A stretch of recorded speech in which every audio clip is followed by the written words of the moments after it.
Wow, good morning. Welcome to another edition of Coffee with Tea. I'm your host, the amazing T Street. And as you can see, my glasses are a little fogged this morning. So I wanted to come on this morning and do a talk that I really feel led to do.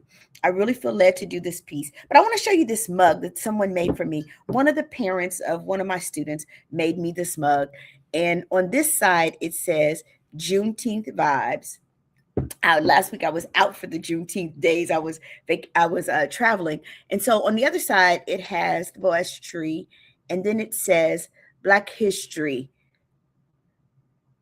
uh, history honoring the past, Black history honoring the past, inspiring the future. And so, if you're interested in this mug, y'all, let me just tell you, or a mug like it, she does custom mugs. When I tell you how beautiful this mug is, her name is Linda Ferguson. So, if you're interested in a mug like this, hit me up and I will give you her contact information so you too can have some personalized kinds of mugs. But she made this for me. And her daughter is one of my young people. And so today's topic is really important. Good morning, Wendy. Good morning, Val. I feel led to do this topic today. Rest, but don't quit.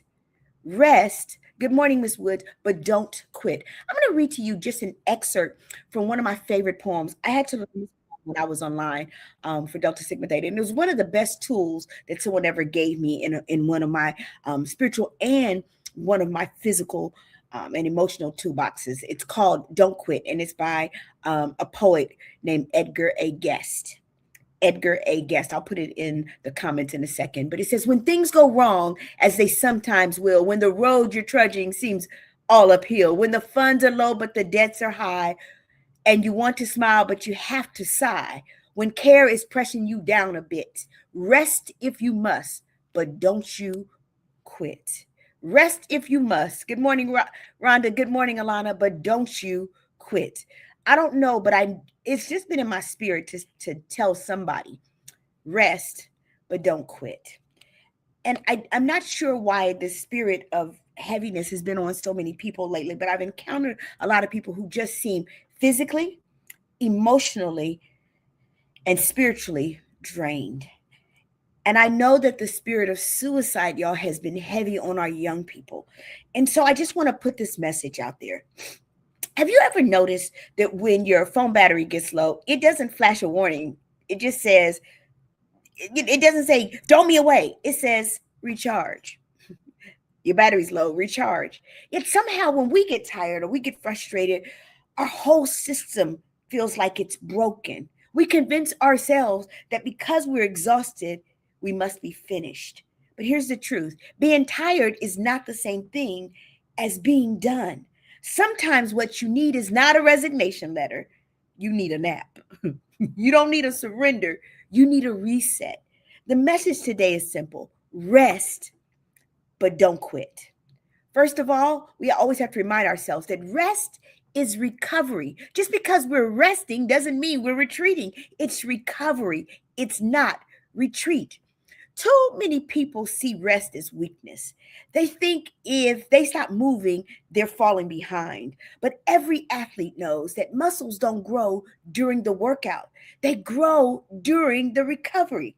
That's why trainers who train you tell you you can't be in the gym every day. Your muscles have to have time to rest and to reset and to recharge. Even God modeled rest. After creation, he rested.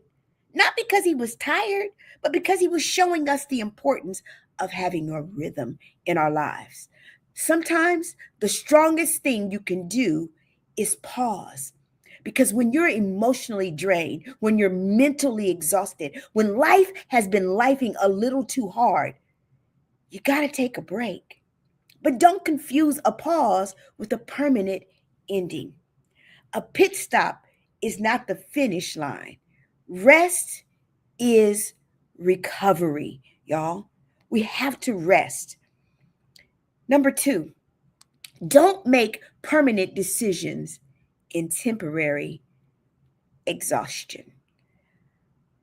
Years ago, I was a hall director at Ohio State, and I was in my residence hall, and I was not saved.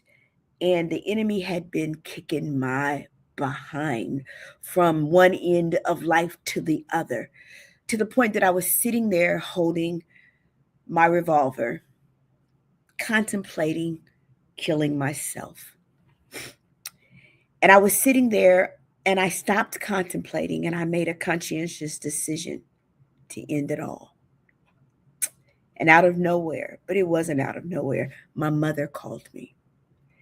And I felt so emotionally and mentally drained that I had nothing to fight with, nothing to fight again. I just wanted to end it. It was too much. And when my mother called, she knew, she had seen it in the spirit. And when she called me, she said, I just want you to know that what you're contemplating is permanent, but what you're experiencing is temporary. Don't make a permanent decision about a temporary feeling. So I want to reiterate that for us. Don't make permanent decisions in temporary exhaustion. One of the most dangerous things that we can do is make life-changing decisions while we're tired. When we're exhausted, everything feels heavier. The dream seems impossible. The assignment feels overwhelming. The relationship, y'all, it just feels helpless and hopeless. Have you ever noticed how different a problem looks after a good night's sleep? At 11 o'clock p.m., you ready to quit everything. Y'all ever been there? But by 8 o'clock a.m., you're saying, maybe it's not that bad. That's because fatigue distorts perception and perspective. Because before you quit the goal, quit running on empty. Before you abandon the dream, y'all, refill your tank. Before you walk away, give yourself permission to breathe.